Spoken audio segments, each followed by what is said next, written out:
Hey guys, tonight we embark on a slow, winding journey through the life of a man who tried everything to create a family. But life, as it often does, had different plans. You're a merchant, well-respected, moderately successful, but most importantly, full of hope. The kind of hope that can make a person get married without a second thought. And that's exactly what you do. You marry a woman from Uma Vila Vicina, chosen by your parents in a negotiation that felt less like a romantic saga and more like signing up for a lifelong market stall partnership. The wedding is simple but joyful. Bread, cheese, and watered-down wine. Someone plays a lute off-key. Someone else makes a joke about how many children you'll surely have. 5 sons at least, they predict, raising a toast. You smile, already imagining those sons helping you lift bales of fabric and counting coins at the market stall. So, before you get comfortable, take a moment to like the video and subscribe. But only if you genuinely enjoy what I do here. And of course, let me know in the comments where you're listening from and what time it is. I love knowing who's fallen asleep with me around the world. Now, dim the lights, maybe turn on a fan for that soft background hum, and let's ease into tonight's journey together. The first year of marriage passes quickly. You and your wife set up your new home. Small, but with a large hearth and even larger dreams. The neighbors stop by often, dropping off gifts, a clay pot, a spindle, a jar of honey, all with the same undertone, for when the baby comes.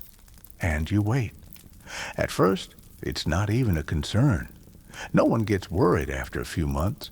There's laughter, new recipes shared, walks in the fields.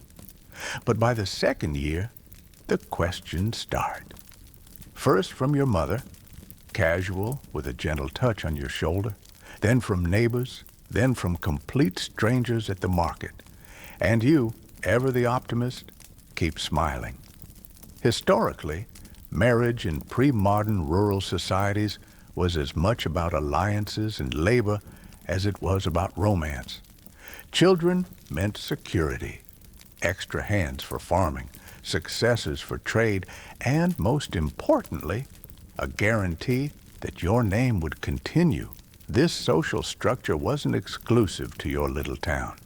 It was the same from the rice terraces of East Asia to the vineyards of Southern Europe. But months turn to years. Your wife is quiet about it, but you notice her lingering longer at the window when neighbor children run by. You notice how her sewing projects, once elaborate, become simpler. There are fewer gatherings, fewer laughs. Historians still debate whether the pressure for heirs in such communities was more cultural or economic. Likely, it was both. A tangled web of survival and pride. One day, your friend Jaco, who sells salted fish, leans over your stall at the market and says, "You need to try the boiled nettle tea. Worked for my cousin's wife after 7 years." You nod politely, but inside you're thinking, 7 years? You make a mental note to ask your wife about it. At night, lying beside her, you feel the space between you is heavier than the wool blankets. You don't say anything about the boiled nettle tea. Instead, you talk about the fair next week, the weather, the new merchant who set up a spice stall from the south. And when she smiles faintly, you think, maybe that's enough. But then another winter passes, and another. The baby gifts, once displayed on the shelf, are quietly packed away. The tiny wooden rattle your uncle carved, stored in the chest under the bed. The miniature wool cap your aunt knitted, never worn, tucked behind sacks of dried lentils. Curiously, some early medieval societies believed infertility was a form of divine displeasure, while others saw it as a random twist of fate. Your village leans more toward fate, but still, you can't help but wonder every time you pass by the stone shrine at the edge of town. You begin leaving a coin there now and then, just in case. Life doesn't stop, of course. You still rise before dawn to prepare your wares. Bolts of linen, jars of preserved lemons, little clay figurines that people love to place on their windowsills for good luck. You load the cart, kiss your wife's cheek, and head to market. And when customers ask, "No children yet?"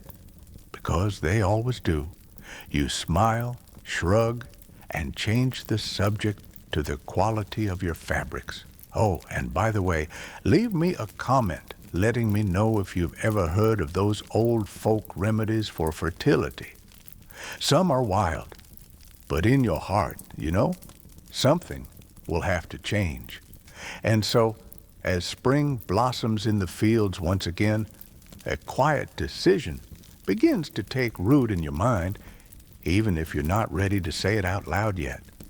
Maybe, just maybe, it's time to consider another marriage. The thought simmers for months before you finally speak it aloud. Another marriage.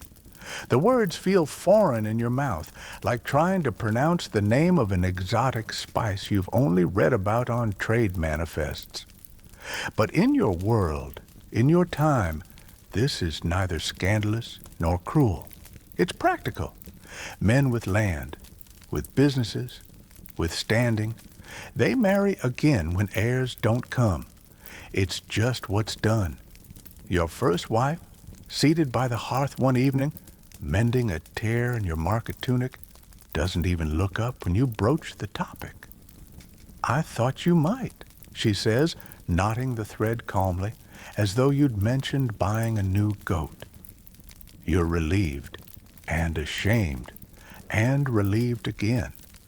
So arrangements are made, quietly, as everything of importance in your life seems to be handled now.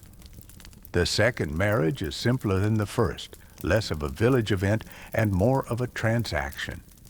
She is from a nearby settlement, known for its fertile lands and, supposedly, its fertile women. She's younger than your first wife, with bright eyes and a laugh that, for a brief, naive moment, makes you think that this is it. This is when everything will finally fall into place.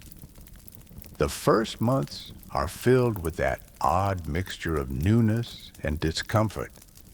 Your house now has an extra chair at the table, an extra pair of shoes by the door, and an extra silence hanging in the air when the topic of children arises. Your first wife and second wife are cordial but distant, like two merchants selling the same wares at opposite ends of the market square, aware of each other, but with little reason to exchange more than necessary. Historically, polygynous households like yours were common in many parts of the world. From West African trading states to Ottoman merchant quarters, such arrangements allowed men to secure alliances, labor, and, most critically, heirs. But they also introduced new dynamics, layers of competition and cooperation, of solidarity and solitude. You sense all of these brewing quietly in your own home. The months slip into years. Seasons roll through their predictable rotations. The muddy thaw of spring, the oppressive heat of summer, the brittle winds of autumn, and the long, dark nights of winter. And still, no child. By now, you've tried all the usual remedies. The boiled nettle tea, awful. The nightly prayers whispered over burning sage. Even the recommendation from a traveling monk who insisted that standing barefoot in the river at dawn for 7 consecutive mornings would guarantee fertility. You did it and caught a cold. Historians still debate the efficacy or futility of such folk remedies. Some argue They provided genuine hope in a world with little medical understanding.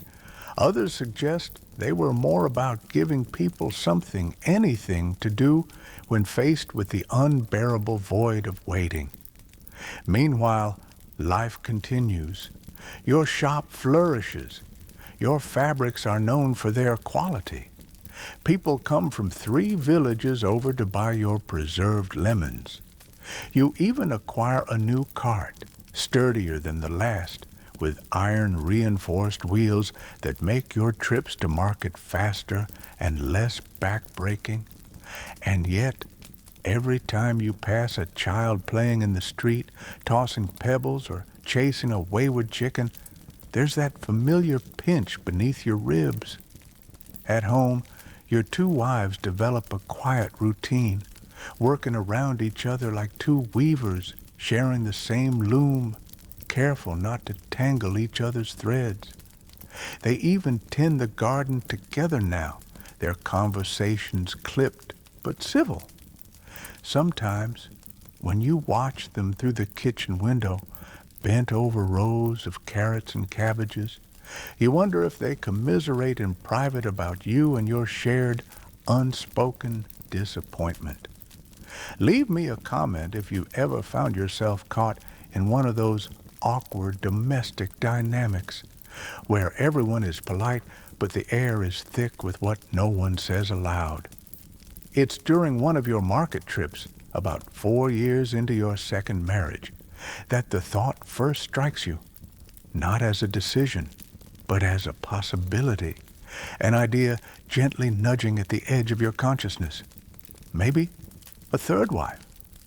You shake your head immediately. Surely not. That would be excessive.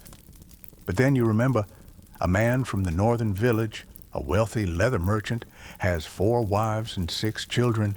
Another, a grain trader, boasts of his 5 sons, all from his 3rd and 4th wives. Is it really so unusual? You tuck the thought away like a coin saved for a purchase you're not quite ready to make. But by the time the next winter arrives, bringing with it the creak of snow-laden branches and the sharp, dry air that cracks your skin, the thought has solidified into intention. You'll speak with the elders, as is custom. You'll inquire quietly, respectfully. You'll explain, as so many men before you have explained, that you seek not indulgence, but legacy. And as you sit by the hearth one evening, your 2 wives mending clothes and preparing herbs nearby, you realize how strangely calm you feel. Not resigned, not excited, just calm. Because this is what's done. The arrangements for your 3rd marriage unfold with the same quiet efficiency that now seems to define all major events in your life. You approach the elders first, as tradition dictates, explaining your situation with carefully chosen words that imply necessity more than desire. They nod, not with approval, but with understanding, the kind reserved for those participating in the slow, inexorable rituals of life that everyone must follow sooner or later. A few days later, a match is proposed. A young woman from a village to the south, known for its fertile soil and, as the matchmaker assures you with an almost conspiratorial wink, fertile women. She is vibrant, they say, with laughter that fills a room and eyes that sparkle even in the dullest of market days. You agree, of course. The journey to meet her takes a day and a half by cart, bumping along uneven dirt roads, passing through dense groves of chestnut trees and sleepy hamlets where dogs doze in the middle of the path, refusing to move until you nudge them gently with your boot. When you finally arrive, you meet her family over a modest meal of lentil stew and dark bread. She sits quietly, hands folded, answering questions with practiced politeness. Occasionally, you catch a flash of that rumored laughter when her younger brother makes a joke about the goats outside. And just like that, it's arranged. The wedding is the smallest of the three, more pragmatic than ceremonial. Your wives stay home, partly out of practicality, partly because, well, what role would they play here exactly? So, with little fanfare and no lute music this time, you take your third wife's hand, say the customary vows, and load her belongings onto the cart. The return journey is quieter than the one before. You glance at her occasionally, noting how she looks out at the passing fields with curiosity, pointing at distant hills and commenting on the size of the crows. And as your village comes into view, its familiar stone walls and thatched roofs silhouetted against the late afternoon sun, you can't help but feel the same hesitant hope you felt after each of your previous marriages. Maybe this time. Historically, polygyny like yours wasn't uncommon in agrarian societies where lineage and labor were paramount.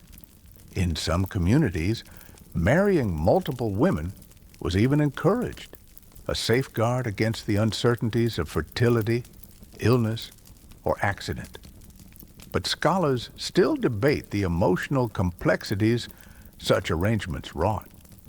Did these households thrive in mutual support or simmer in quiet rivalries?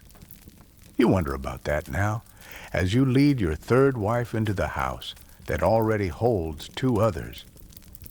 The initial days are awkward as expected. Your first and second wives greet her politely, offering to show her where the herbs are stored, how to avoid the creaky floorboard near the hearth, which chickens prefer, which scraps. But there's an undeniable tension, like the tautness of a freshly strung lute string. Too tight, too fragile. The house, once simply quiet, now feels crowded with layered silences. You, meanwhile, dive deeper into your work. The next few weeks are a blur of market trips, unloading sacks of chickpeas, measuring out bolts of fabric, haggling over prices, and returning home to a house that always seems one voice short of laughter. Sometimes, when you stop at the communal well, other men ask with a smirk how you're managing things at home. You smile, make a vague joke about needing a bigger table, and keep walking. And yet, in the quiet of the night, lying awake while your three wives sleep in their respective corners of the house, you find yourself listening. Not for the usual creaks and groans of an old building settling into the earth, but for something else, a baby's cry. But there is only the wind outside, rustling through the eaves. Curiously, in some ancient societies, men with multiple wives often experienced what anthropologists call heirs anxiety, a persistent low-grade fear of leaving no legacy despite all efforts. You can now count yourself among their number. By the third month, neighbors begin to stop you in the market again, this time with raised eyebrows and knowing smiles. This one will bring you a child, they say confidently, as though repeating a blessing. You nod, smile, thank them. But you know better now than to place hope in words. You place your hope instead in actions. You make sure your third wife has the best cuts of meat, the freshest produce. You buy her a new shawl from a passing merchant, its blue threads dyed with indigo from lands you'll never see. You even plant a small apple tree in the garden, quietly telling yourself it's for the shade, but also maybe for a child to someday climb. As the seasons change once more and autumn's gold leaves begin to litter the ground, your home remains filled with the same sounds it always has. The crackle of the hearth, the clatter of pots, the quiet hum of women's voices exchanging recipes, but never that sharp, sweet cry that would announce new life. Oh, and speaking of planting things for the future, leave me a comment telling me what your dream garden would look like. Herbs, fruit trees, or just a hammock in the shade, because for now your garden is just that, a quiet, hopeful space. But still, you wait. Life, as it does, settles into a new kind of rhythm. 3 wives, no children. The house, once echoing with solitary footsteps, now has its hallways subtly padded with multiple presences. Soft laughter from the kitchen, the murmur of shared sewing projects, the occasional clink of pottery as someone prepares tea. You find yourself becoming adept at navigating this delicate web of relationships, each with its own cadence. Your first wife, as always, is steady, predictable. She knows where everything is kept, how much lentil flour remains, and which fabrics will sell best at the upcoming fair. She is practical in ways that anchor you. The second is more contemplative, often retreating to the small garden patch in the afternoons, tending to the sage and marjoram, her hands always lightly dusted with earth. She's the one who greets you with warm broth when you return from the market with sore feet and cold fingers. The third, the youngest, still maintains her habit of leaving flowers tucked into odd places, on the windowsill, atop your workbench, sometimes even in your shoe, much to your mild annoyance and secret amusement. But despite these small comforts, the one sound you long for, one child's laughter, one midnight cry, is absent. You don't speak of it often, none of you do. Instead, you fill your days with commerce. You expand your trade routes, taking longer trips now, venturing past familiar markets to distant towns where the dialects shift subtly, and the spices are just different enough to make you feel like a traveler rather than merely a merchant. The life of a medieval merchant was rarely static, after all. Across continents, from the caravans of Central Asia to the river traders of Africa, merchants moved not just goods but ideas, customs, and sometimes even families. Yet here you are, always returning to the same home. It's on one of these trips to a market town by the river that a fellow merchant pulls you aside over a tankard of weak ale. 3 wives now, he says, with a smirk that's more pity than humor. Still no son? You offer the practiced shrug, the faint smile. Not yet. He leans in conspiratorially, as merchants do. You know, some say it's the river spirits. Offend them, and your house will be barren. You chuckle, but later, as you guide your mule cart along the river's edge, the words echo faintly in your mind. Historians still discuss how widespread such superstitions were, whether they offered genuine comfort or just another layer of guilt.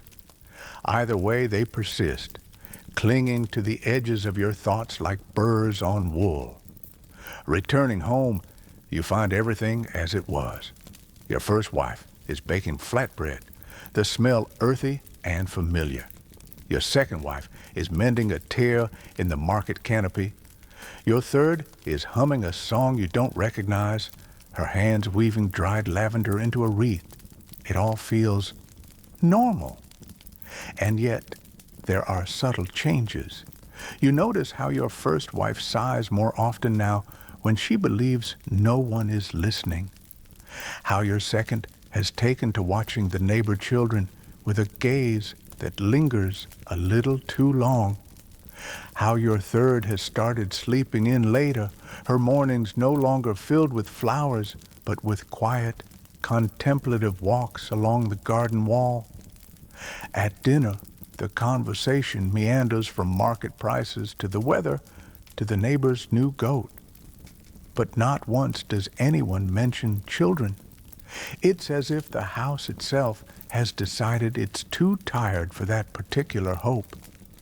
You sip your broth, glance around at the women you share your life with, and wonder, not for the first time, if this is simply how your story will go. Oh, and let me know in the comments. If you lived in a house with 3 spouses, how would you divide the chores? Or would you just build a bigger house? One evening, after a long day of cataloging your inventory, bolts of linen, sacks of chickpeas, clay figurines, you sit by the hearth, staring at the small wooden cradle you commissioned years ago. It sits in the corner, beneath a cloth now yellowed with age. You haven't had the heart to move it. Curiously, in many cultures, such unused cradles became symbolic, monuments to what could have been, reminders of absence more than presence. Some families burn them in ritual, others pass them down as heirlooms with whispered hopes that they might still be used one day. You've done neither. Instead, you leave it there, collecting dust and memory. The next morning, as the village rooster crows, you awaken to another ordinary day, another market to prepare for, another round of fabrics to fold, another cart to load. And as you step outside, the sun just cresting over the eastern hills, you pause for a moment, breathing in the crisp, earthy air, and think, maybe today will be different. But it never is. You throw yourself deeper into your trade, as if the relentless motions of commerce might somehow fill the space left by all that silence at home. The market becomes your stage, your sanctuary, and your excuse. Each week, you load the cart with your wares, rolls of fine linen dyed with walnut husks, bundles of fragrant herbs, tiny ceramic figurines shaped like birds and foxes, and, of course, your prized preserved lemons. These you pack carefully in straw-lined crates, their bright yellow skins a small defiant bit of color against the beige of the market square. The road to the larger market towns grows more familiar than your own front steps. You know every rickety bridge, every stubborn tree root that juts up along the path, every clearing where other merchants sometimes camp overnight, sharing stories and swapping wares beneath the stars. And always, someone asks about your family. Still no heir? A potter inquires, arranging his bowls without looking at you. No, not yet, you reply, your voice level, your hands busy tying a bundle of sage. In medieval Europe and beyond, the market was not just a place of trade, but a place of performance, of negotiation, not just of goods, but of identity. You too play your role well, the successful merchant, the man with a bustling household. The calm, steady presence that makes others trust your fabrics won't fall apart after one season. But the truth is, you prefer the road. At least here, the questions are brief and transactional.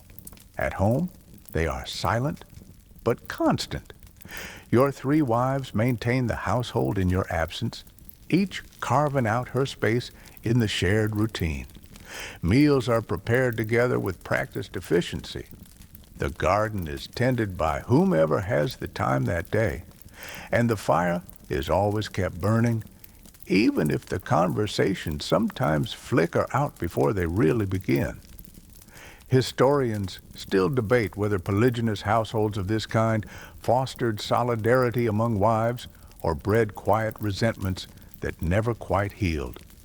Likely, it was both, shifting constantly, as all human dynamics do. You suspect in your case, It's a fragile equilibrium. No outright animosity, but no warm sisterhood either. Every time you return from market, the same sequence plays out. Greetings exchanged, wares unloaded, meals shared, nights spent listening to the familiar chorus of the house settling into darkness. And still, no child's cry in the night. Leave me a comment. Would you rather live in a noisy house filled with the chaos of children, or a quiet one where everything stays exactly in its place? One evening, as you sit by the hearth polishing a new set of brass weights for your scale, your second wife mentions, almost casually, that a healer is passing through the next village, a woman known for her knowledge of fertility treatments.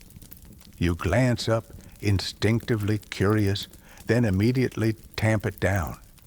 You've tried the treatments, the teas, the charms, the midnight prayers. You've stood barefoot in rivers, eaten more garlic than any one person should, and worn the recommended amulets around your neck until the cords frayed. And yet, you make a note to inquire about her when you're at the next market, because, despite everything, you're still the man who ordered that tiny wooden chair carved to the perfect size for a small child to sit at your stall and help you count coins. It still sits in the corner of your shop, untouched, hidden behind bolts of fabric and sacks of salt. Curiously, among merchants, the idea of family legacy was often as important as profit. Sons, in particular, were expected to take over the trade, to inherit the network of contacts and the secrets of dyeing fabrics just the right shade of blue, or bargaining just the right amount below asking price. Without a son, what happens to all that?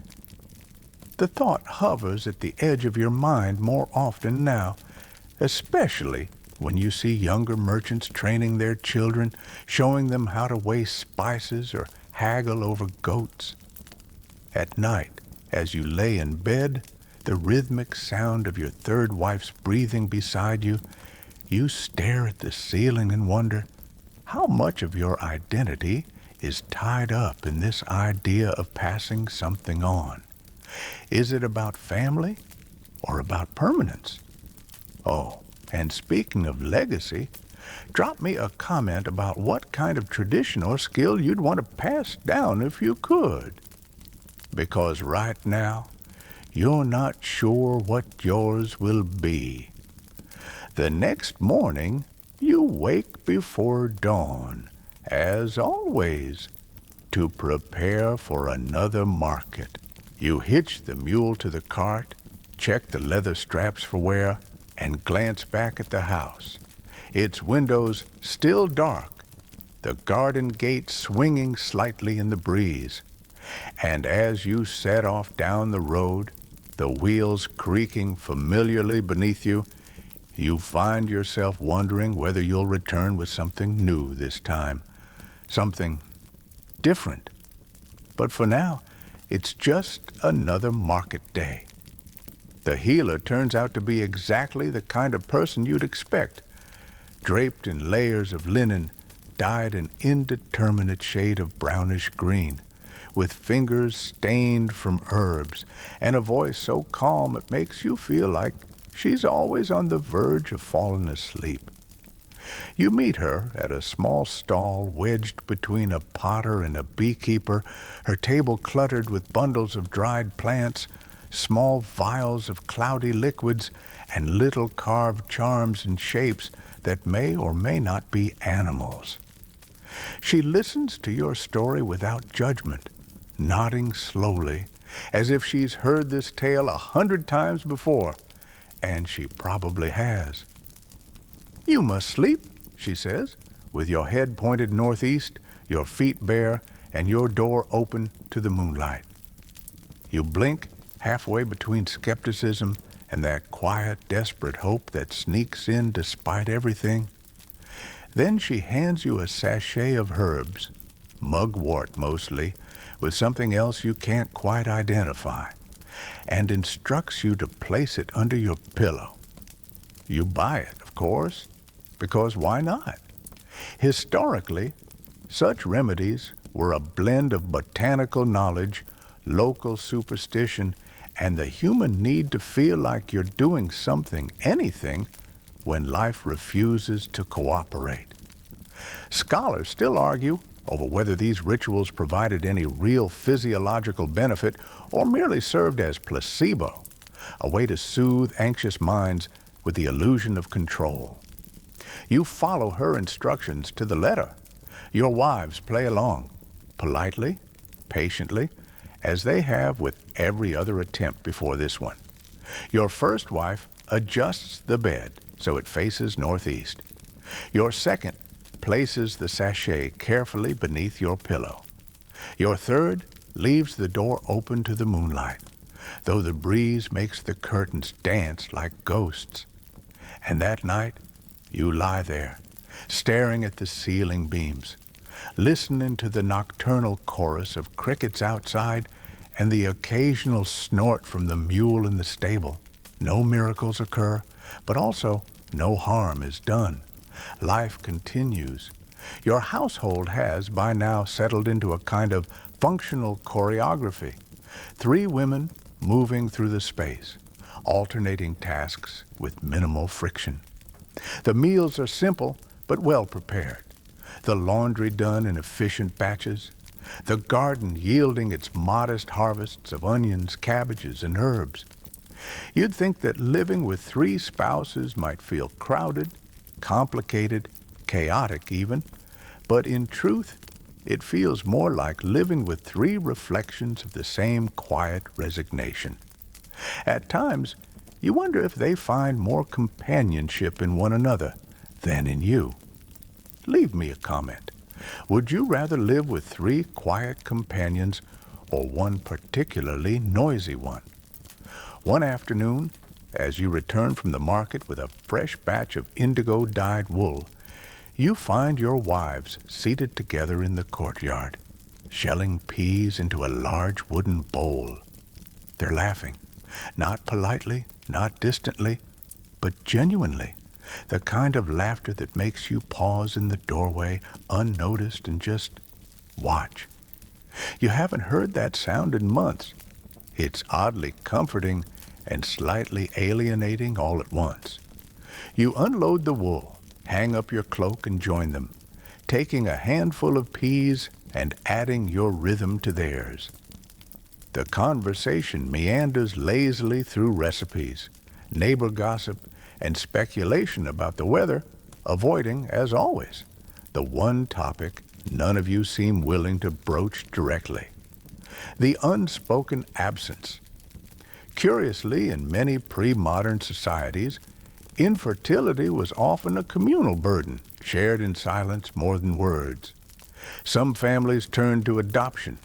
Others simply accepted their fate, diverting energies into trade, land, or community roles. You've thought about all of those, of course, but so far, you've done what you've always done, kept going. And so, you go to the market, you trade, you return, you eat, you sleep. The seasons shift almost imperceptibly now, each blending into the next like the subtle gradations of color in the fabrics you sell. Summer's heat gives way to the crisp air of autumn, then to the brittle chill of winter, and always that empty cradle in the corner of the shop, covered with a thin veil of dust, like a relic no one dares to move. Oh, and by the way, let me know in the comments, what's the oldest thing you've kept in your house, and why haven't you thrown it away yet? Because, for you, that cradle remains, not as an object of hope anymore, but as a quiet marker of all the time that's passed, of all the seasons turned over, of all the evenings spent waiting for a sound that never came.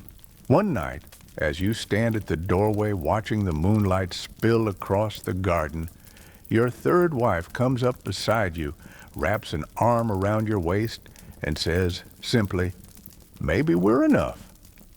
And for the first time in a long while, you don't immediately disagree. The days begin to unfold with a new kind of steadiness, not born of resolution, but of quiet endurance. You've stopped counting how many seasons have passed since your third marriage. The market cycle, once a hopeful loop, each trip another chance for news, for remedies, for the whisper of possibility, has settled into something more mechanical. You pack the same goods, fabrics, spices, ceramics. You haggle with the same merchants, nod to the same farmers, and cross the same creaky bridge with the same anxious glance at its missing planks. At home, life is manageable. Your three wives have carved out their routines, their personalities slipping around one another like the interwoven threads of your linen bolts. Your first wife is still the practical one, always with a list, always reminding you to bring back more salt or to repair the barn's roof before the first snow. Your second wife has taken over much of the garden, transforming it into a surprisingly lush corner of your property, coaxing carrots, beans, and even a few stubborn apricot trees into existence.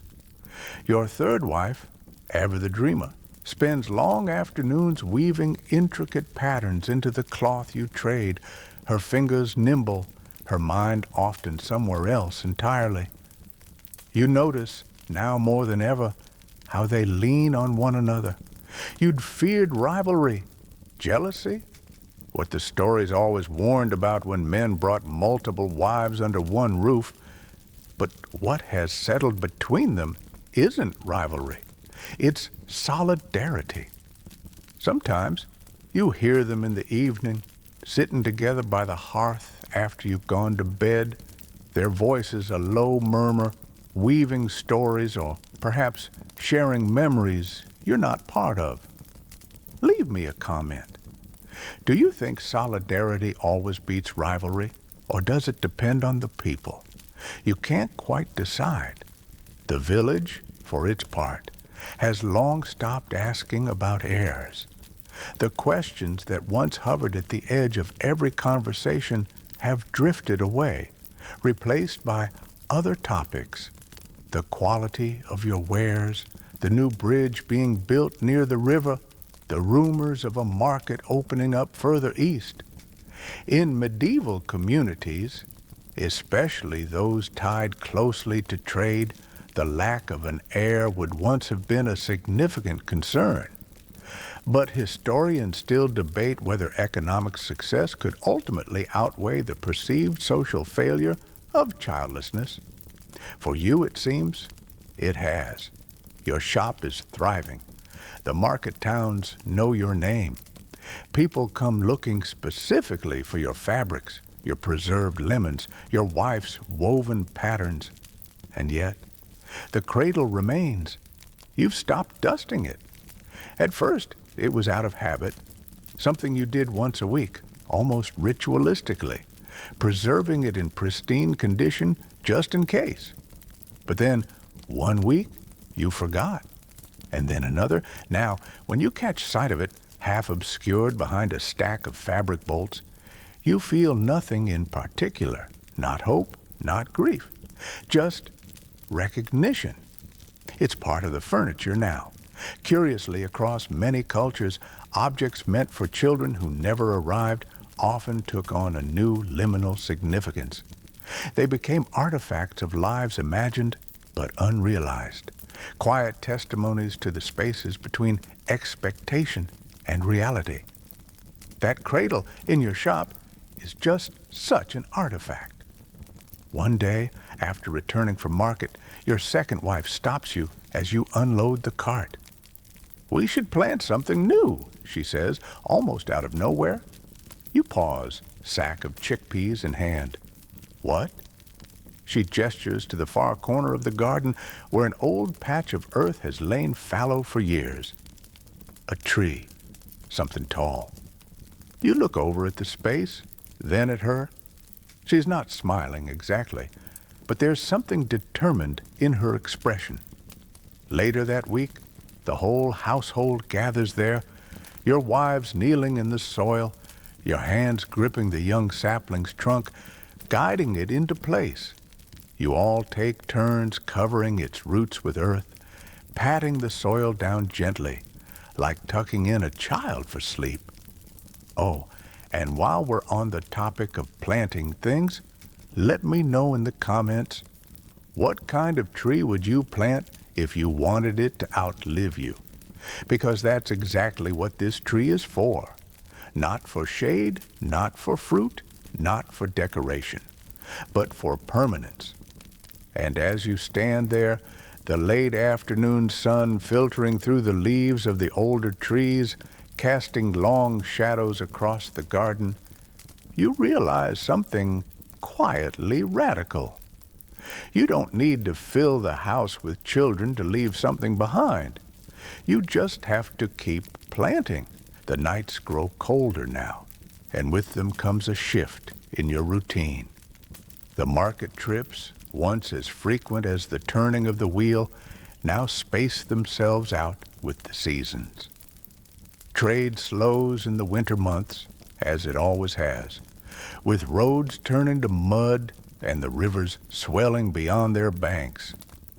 You spend more time at home, sitting by the hearth, mending sacks or polishing the brass scale weights you had for years. Your wives, too, adapt to the change in rhythm, their days punctuated by weaving, cooking, tending the garden, and long hours of quiet conversation. It's in these moments, simple, undemanding, you begin to realize how much life has changed, though not in the ways you once prayed for.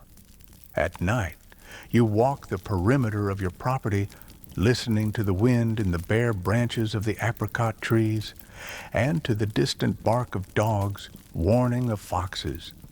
You find yourself reflecting more often now, not on what could be, but on what is. And what is not so bad. Leave me a comment. Do you think contentment is something we stumble upon by accident? Or is it a decision we make?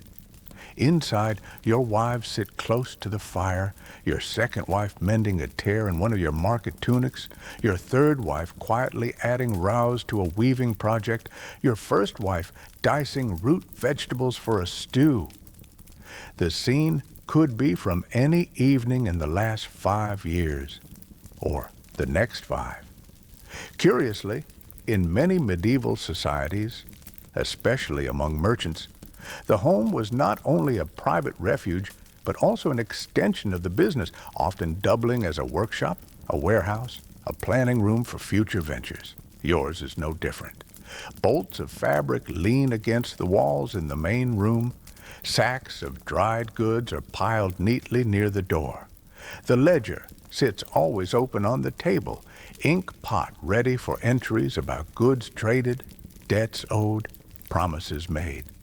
The cradle is still there, too, half hidden in the corner, now more of a shelf than a seat, with your measuring cords and lengths of twine resting in its hollow. Historians still discuss how such objects, relics of unfulfilled hopes, quietly transformed in homes like yours, no longer symbols of failure, but simply part of the inventory. Your third wife asks you one evening if you'd consider moving it to the storeroom. You shake your head, more out of habit than conviction.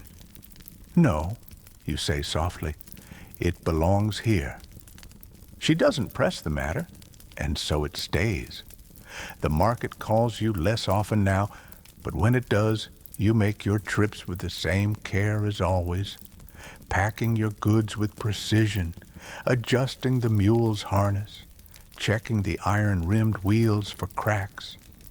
But you no longer linger at the healer's stalls or ask about the latest fertility charms making their way through the countryside. You've grown past that now, and yet there's a new thought forming quietly at the back of your mind. Apprenticeship. It's a common solution, after all. Many merchants, lacking heirs of their own, took on promising young apprentices to carry on their trade. Sometimes they even adopted them formally, though this was less common, and usually only when the apprentice showed true aptitude and loyalty. You've met a few such boys at the market, quick-witted, nimble-fingered, eager to please. One in particular stands out, a lanky teenager who helps his uncle, a potter, haul wares from stall to stall. You've watched him haggle with customers twice his age, his voice steady, his smile disarming. Perhaps, but not yet. For now, you keep the thought tucked away like a coin in the lining of your cloak, ready but not pressing. Because your life, while not what you once imagined, is full in its own quiet way. Oh, and let me know in the comments, if you had to pass on your life's work, would you prefer to keep it in the family or give it to someone who truly earned it? As for you, you're not sure yet. You've stopped measuring your life by the absence of a child and started measuring it by the steady rhythms that remain. The changing of the seasons, the growth of the apricot trees, the laughter of your wives when they forget you're listening, and sometimes, in those rare golden afternoons when all is still, you think, maybe this is enough. The chair remains in the corner of your shop, half buried now beneath bolts of fabric and old ledgers, but you always know it's there. It was commissioned in the early days of your first marriage, when optimism had been abundant and the future had seemed like a simple thing. A child would arrive naturally as the seasons came and went, as the market days passed. The chair had been carved by a local artisan, its legs sturdy, its back engraved with a simple vine motif. You'd run your hand along its smooth surface a dozen times, imagining small feet dangling from its edge as a child learned to balance coins, wrap parcels, and haggle over fabric prices. But it has never been used, not for its intended purpose at least. Now it holds scraps of cloth and twine, a pair of worn leather gloves, and a folded canvas tarp you use to cover your goods on rainy market days. It would be easy to remove it to reclaim the space in your already crowded shop. But you don't. Curiously, anthropologists note how objects like these, symbols of deferred dreams, tend to linger in households, taking on layers of meaning that shift over time. First hope, then grief, then something quieter, less definable. A simple acknowledgement of what life was supposed to be and what it became instead. One afternoon, while reorganizing your inventory, your third wife stops beside the chair, her hand brushing lightly across its back. "You should sell it," she says softly, almost as if testing the idea aloud. You glance up from the ledger you're marking, then shake your head. "No," you reply. "Not yet." She doesn't press. None of them do anymore. There's a kind of shared understanding in your household now that some things are kept not because they're useful, but because they mark the shape of the life you've lived. Oh, and let me know in the comments, is there something you've kept long after its use has passed just because it holds a story? These days, your market trips are shorter and less frequent. You've built enough of a reputation that buyers often come to you now, arriving at your shop on quiet afternoons, sipping tea while negotiating for bolts of linen or jars of preserved lemons. Your wives, assist in these transactions, each in her own way. Your first wife handling the ledgers with practiced efficiency. Your second, ensuring the herbs are properly weighed and bundled. Your third, weaving decorative cords that add just enough charm to your packaging to justify the slightly higher prices you now charge. Together, you've built something that many would envy. A thriving business, a well-kept home, a garden that produces more than you need. And yet sometimes, when a young family visits the shop, perhaps to buy fabric for a wedding gown or herbs for a new child's bath, you feel that familiar ache in your chest like a knot that's loosened but never quite untangled. You smile, offer them tea, and make polite conversation. But when they leave and the shop door closes softly behind them, you find your gaze drifting, as it always does, to that chair. Historians still debate whether merchants like you, childless but successful, were seen by their communities as fortunate or tragic figures. Likely, the answer depended less on social status and more on personal temperament. And for you, well, it changes by the day. Sometimes you see yourself as fortunate, free to travel, to expand your business, to live without the exhausting demands of raising children in a time when survival was never guaranteed. Other days, you feel the quiet absence more keenly, as though the chair itself is sighing softly, reminding you of the life that might have been. But always, life continues. The apricot trees in your garden are blossoming now, their delicate white flowers promising a harvest in a few months.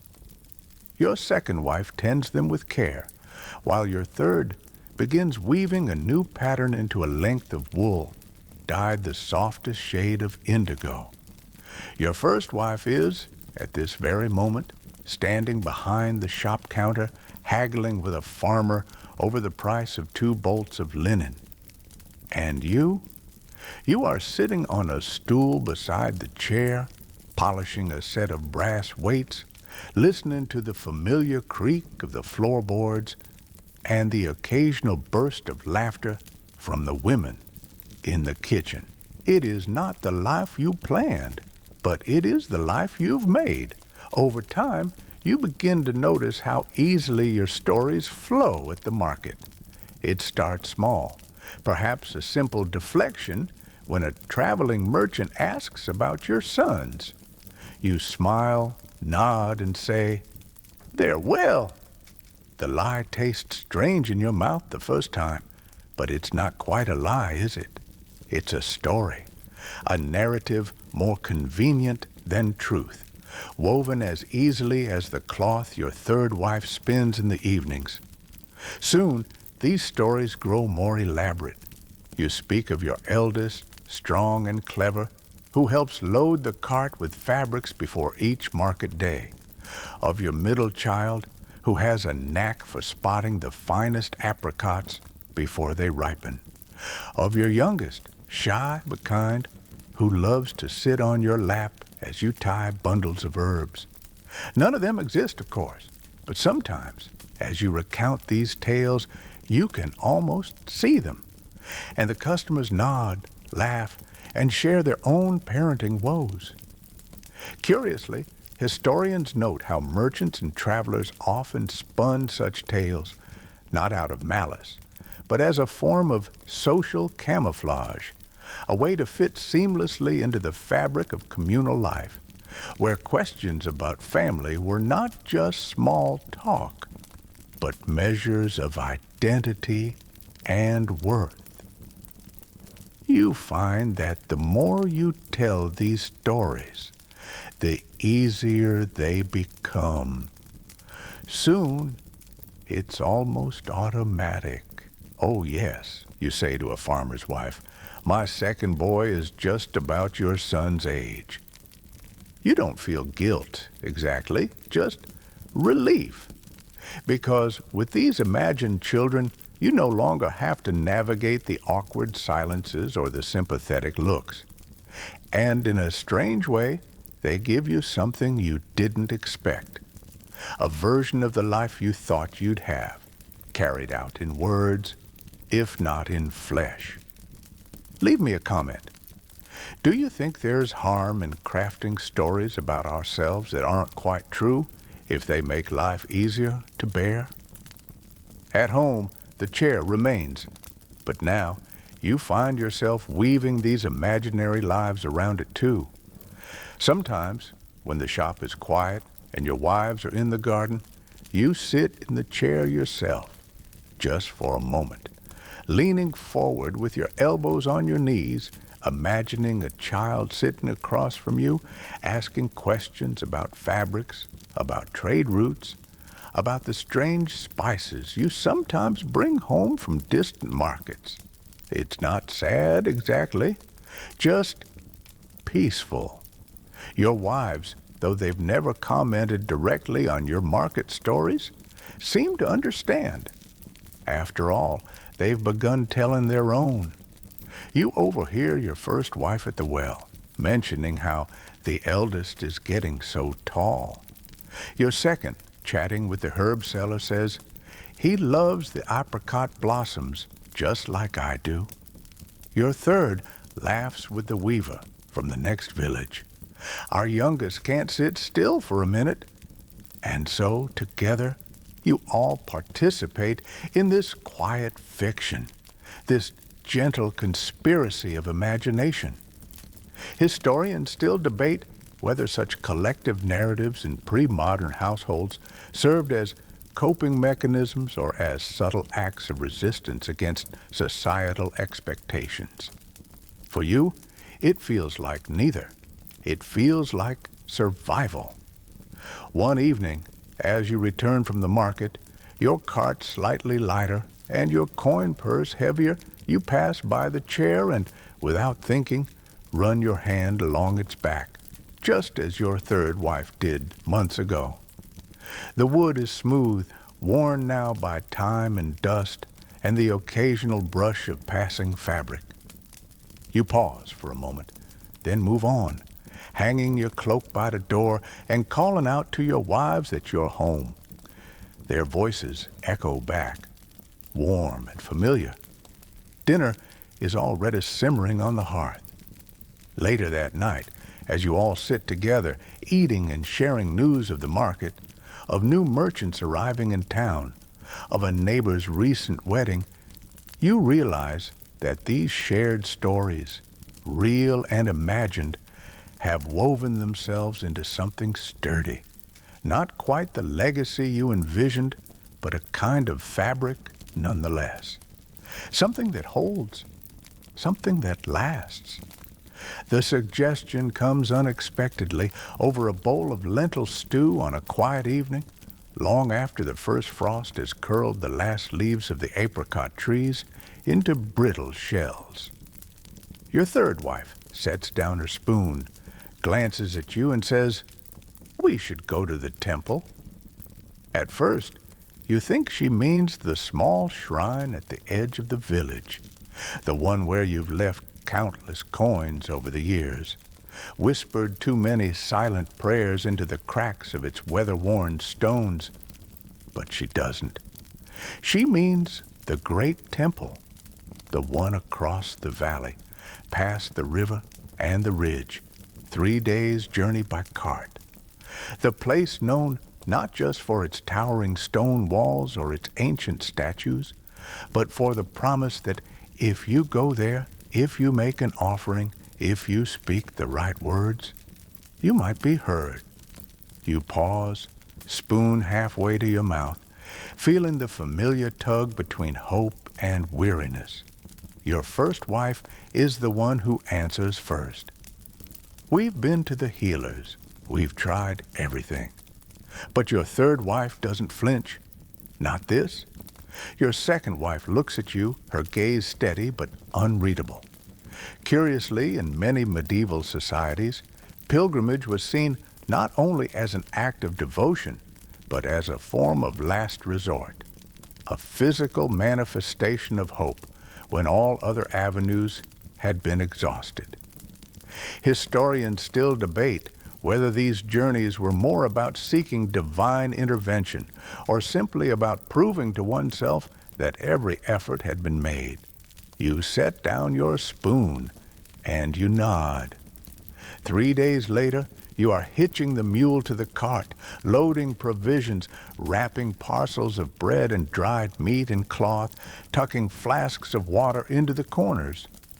Your wives gather at the door to see you off, but only your third wife steps onto the cart beside you. She insists on coming.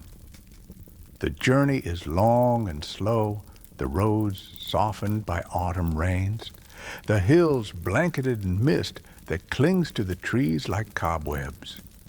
You pass other travelers, some merchants with carts heavier than yours, some pilgrims on foot, leaning on walking sticks and muttering prayers beneath their breath. The nights are cold. You and your wife huddle beneath thick wool blankets, staring up at the unfamiliar arrangement of stars above this new stretch of land. Neither of you speaks much. What is there to say? Leave me a comment. Do you think journeys like these are about seeking something new or about leaving something old behind? On the third day, just as the morning fog begins to lift, the temple rises into view. Its stone spires jagged against the soft blue of the sky, its walls streaked with age and moss, yet still imposing. You tether the mule at the outskirts, walk the rest of the way on foot, the gravel crunching beneath your boots. Inside, the air is heavy with incense and something older, something less definable. Other pilgrims kneel in scattered clusters, their heads bowed, their hands clasped. You stand there for a long moment, your third wife at your side, before finally stepping forward, placing a small pouch of coins and herbs on the offering stone. You close your eyes, and you speak quietly, not even sure to whom you're speaking anymore, for a child, for a sign, for something. Historians still argue whether these ancient temples held any true spiritual power or whether their strength lay in what people brought to them, their desperation, their belief, their need. You stand there until your legs ache and your voice falters into silence. Then you step back, take your wife's hand, and turn toward home. The journey back is quieter still, the mist thicker, the roads lonelier, but the weight on your chest feels lighter. Not because you believe anything will change, but because, for the first time in years, you feel that you have done everything you could, and that somehow feels like enough. Oh, and speaking of journeys, drop me a comment about the longest or most meaningful trip you've ever taken. Because sometimes it's not about where you go, but about how it changes the way you come home. The return home is uneventful in the way that only long journeys can be. Miles of familiar roads, the mule's hooves striking a rhythm you could hum in your sleep, the steady creak of the cart's wheels, the landscape passing by with the quiet indifference of someone who's seen it all before. When you finally crest the last hill and see your village laid out beneath the pale winter sky, the slate roofs dusted with frost, the smoke curling lazily from chimneys, there's no grand sense of arrival, just home. Your first and second wives greet you at the door, each taking one of your wife's travel bundles, ushering her inside with a warmth that no longer surprises you. They have grown into a sort of sisterhood now, not one born of choice, but of circumstance and time, the kind that can't be easily undone. The house is as you left it, the chair still in its corner, the bolts of fabric stacked neatly by the shop wall, the ledger open to your last entry. You wash the road dust from your hands, sit at the table, and share a meal of root vegetable stew and black bread. No one asks about the temple. No one needs to. You all know without words that it changed nothing. And yet, in a way, it changed everything. Leave me a comment. Do you believe that rituals are about getting results or about marking the passage of something inside us? The days slide back into their usual rhythm. You prepare for the winter market, bundling up your best fabrics, counting your preserved lemons, sealing jars of pickled turnips. Your first wife reminds you to check the cart's axle. Your second wife packs bundles of herbs. Your third wife tucks a sprig of rosemary into your cloak pocket, as she always does, before you travel. The three of them now work together as seamlessly as the threads in the linen you sell, each contributing to the business, the household, and, perhaps most importantly, to the calm that has settled over all of you. Curiously, in some pre-modern households, especially those where fertility proved elusive, the wives formed bonds that surpassed their original roles, becoming confidants, co-managers, and in many ways, co-survivors of the expectations that society had placed upon them. Historians still debate whether these relationships were built on genuine affection or mere necessity. In your home, you suspect it's a little of both. There are mornings now when you wake to the sound of their laughter coming from the garden, or catch them exchanging knowing glances during meals when you make one of your predictably bad jokes about merchant life. And when market days come, they stand together in the doorway watching you hitch the mule to the cart, their arms crossed, their smiles faint but fond. You notice how their features have changed over the years. New lines near the eyes, the hair graying just slightly at the temples. You wonder how much you've changed too. Not in appearance, though certainly there's more gray in your beard, but in the way you carry the weight of all that never came to be. It feels lighter now, like the pilgrimage to the temple allowed you all to set something down that none of you had quite realized you were still carrying. The house still lacks the chaos of children's footsteps, the shrieks of play, the endless clutter of toys and tiny shoes. But it is not silent. It is filled with the rustle of fabric, the scrape of knives against cutting boards, the crackle of the hearth, and the murmured conversations of three women who have, despite everything, chosen to keep weaving their lives together with yours. Oh, and let me know in the comments, do you think a family is defined by blood or by the people who choose to stay? The chair remains too, though now it holds a basket of wool, your third wife's latest weaving project spilling over its edge like a quiet metaphor you're too tired to chase down. You catch yourself glancing at it less often these days, not because it no longer means anything, but because it no longer needs to remind you of what's missing. Now, it simply reminds you of everything you've built in its place. The return home is uneventful in the way that only long journeys can be.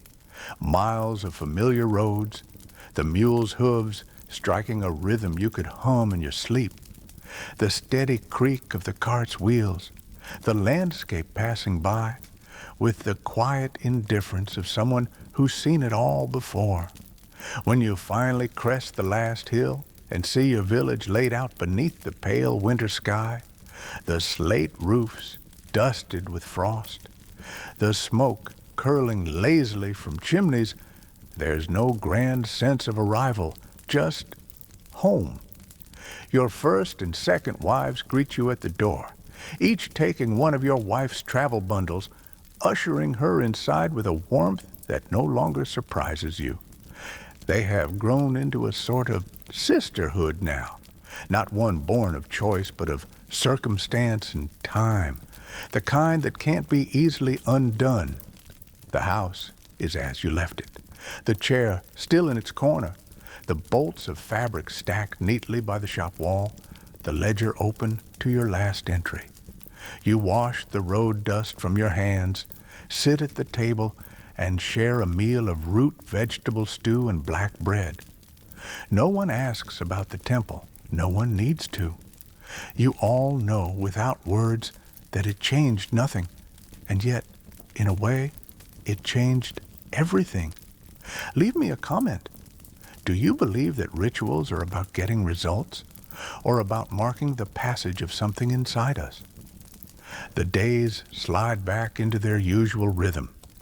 You prepare for the winter market, bundling up your best fabrics, counting your preserved lemons, sealing jars of pickled turnips. Your first wife reminds you to check the cart's axle. Your second wife packs bundles of herbs. Your third wife tucks a sprig of rosemary into your cloak pocket, as she always does before you travel. The three of them now work together as seamlessly as the threads in the linen you sell, each contributing to the business, the household, and perhaps most importantly, to the calm that has settled over all of you. Curiously, in some pre-modern households, especially those where fertility proved elusive, the wives formed bonds that surpassed their original roles, becoming confidants, co-managers, and in many ways, co-survivors of the expectations that society had placed upon them. Historians still debate whether these relationships were built on genuine affection or mere necessity. In your home, you suspect it's a little of both. There are mornings now when you wake to the sound of their laughter coming from the garden, or catch them exchanging knowing glances during meals when you make one of your predictably bad jokes about merchant life. And when market days come, they stand together in the doorway, watching you hitch the mule to the cart, their arms crossed, their smiles faint but fond. You notice how their features have changed over the years, new lines near the eyes, the hair graying just slightly at the temples. You wonder how much you've changed, too. Not in appearance, though certainly there's more gray in your beard, but in the way you carry the weight of all that never came to be. It feels lighter now, like the pilgrimage to the temple allowed you all to set something down that none of you had quite realized you were still carrying. The house still lacks the chaos of children's footsteps, the shrieks of play, the endless clutter of toys and tiny shoes, but it is not silent. It is filled with the rustle of fabric, the scrape of knives against cutting boards, the crackle of the hearth, and the murmured conversations of three women who have, despite everything, chosen to keep weaving their lives together with yours. Oh, and let me know in the comments. Do you think a family is defined by blood, or by the people who choose to stay? The chair remains too, though now it holds a basket of wool. Your third wife's latest weaving project spilling over its edge like a quiet metaphor you're too tired to chase down. You catch yourself glancing at it less often these days. Not because it no longer means anything, but because it no longer needs to remind you of what's missing. Now, it simply reminds you of everything you've built in its place. It doesn't take long to make arrangements. The potter's nephew, the wiry boy with the quick hands and sharper mind, is eager as you suspected. When you mention the possibility of apprenticeship, he straightens his posture, wipes his palms on his worn tunic, and says with a grin too wide for his narrow face, "Yes, I'd like that." And just like that, the course of your household shifts once again. He moves in within a fortnight, bringing little more than a small satchel of clothes, a carving knife he keeps tucked into his belt, and a quiet, watchful nature that reminds you well, of yourself at that age, if you're honest. Your wives adjust easily, perhaps even gratefully. Your first wife sets about organizing his sleeping space in the storeroom, ensuring he has clean blankets and a corner for his belongings.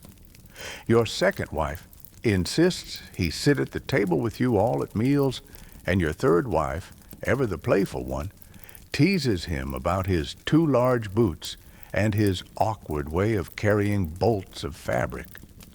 Soon, he's following you to the market, sitting beside you on the cart, asking endless questions. How do you know what fabric will sell? Why is indigo so much more expensive than madder red? Do all merchants tell such bad jokes? You answer, instinct, scarcity, and absolutely. Oh, and leave me a comment. Do you think passing on your knowledge to someone else makes you feel younger or older? The days fill up quickly with this new rhythm.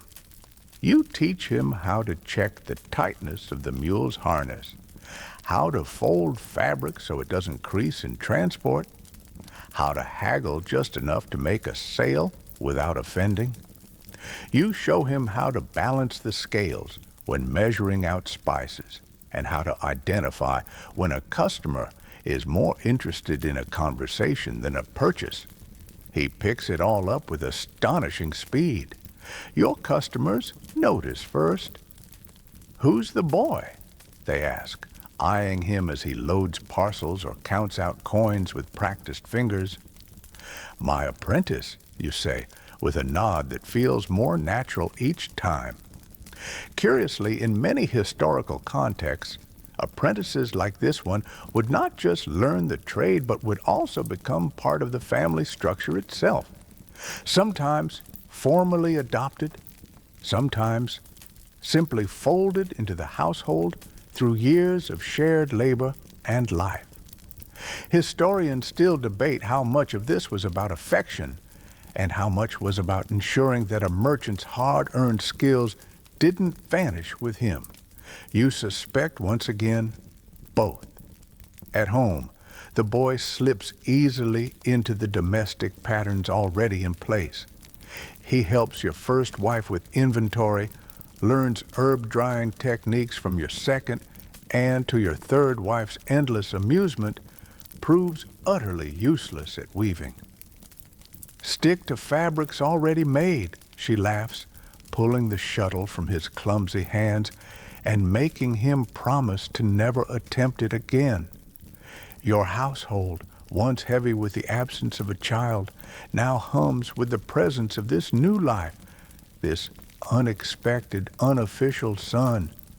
You find yourself looking at the chair differently now, not as a relic, not as a monument to all that never came to pass, but, well, as a chair, something that might, after all, be sat in.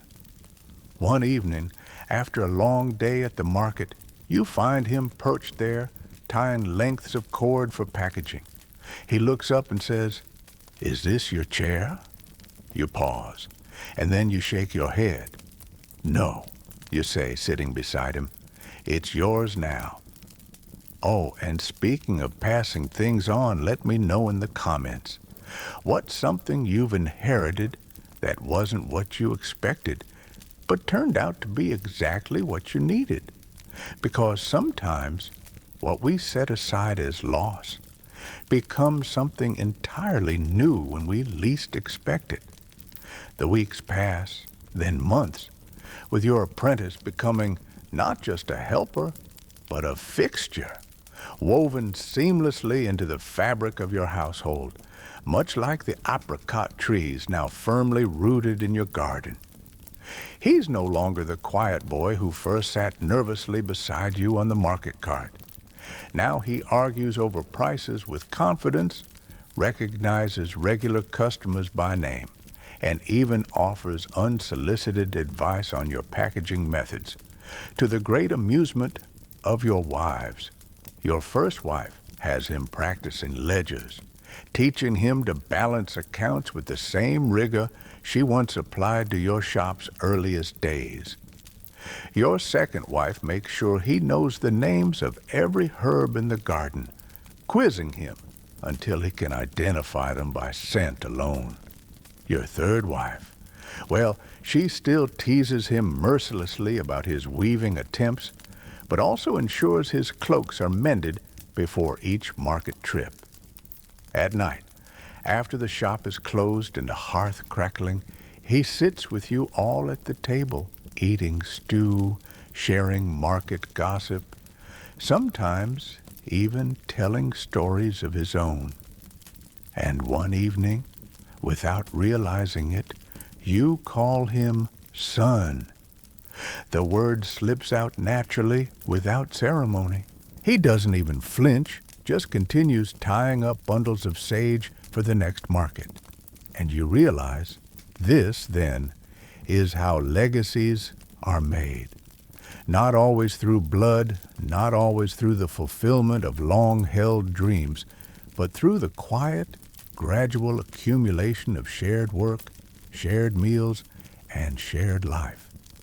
Historians still debate whether legacies are defined by lineage or by the imprint we leave on those we teach, those we welcome into our homes. For you, standing there, watching him argue with a customer over the price of 3 bolts of linen, the answer seems simple. You catch your wives exchanging a glance from across the shop, something amused, something knowing, and you smile. The chair, the cradle, the empty space you once mourned, all still there, but no longer haunting you, just part of the architecture of your life, solid, weathered, enduring. Oh, and as we approach the end of this long, quiet story, let me know in the comments. What's something you've built that you never planned for, but couldn't imagine your life without now? Because sometimes it's the unexpected parts of the story that turn out to be the most meaningful. And as you close up the shop for the night, the apprentice sweeping the floor, your wives settling by the hearth, the apricot trees rustling softly outside, you realize your story isn't what you thought it would be. It's better. So now, as we end this slow, winding journey together, let yourself relax even more deeply. Picture that old merchant's house, quiet now, except for the steady crackle of the hearth, the soft creak of wooden beams shifting with the evening air. Outside, the garden is still, save for the gentle sway of apricot branches in the breeze. The mule sleeps in the stable. The shop is closed, its ledgers balanced, its bolts of fabric neatly stacked for tomorrow. The chairs, every one of them, are finally filled. Your breath slows. The weight of legacy, of longing, of all that once was hoped for and all that came to be, softens into something warm, something steady, something safe. And in this quiet place, surrounded by the simple sounds of life continuing as it always does, you can rest, deeply, completely. Now, let the gentle hum of the night carry you even further into relaxation. Your story is safe here. And so are you. End of history. Hope you like and have fall into awesome dreams. Sweet dreams.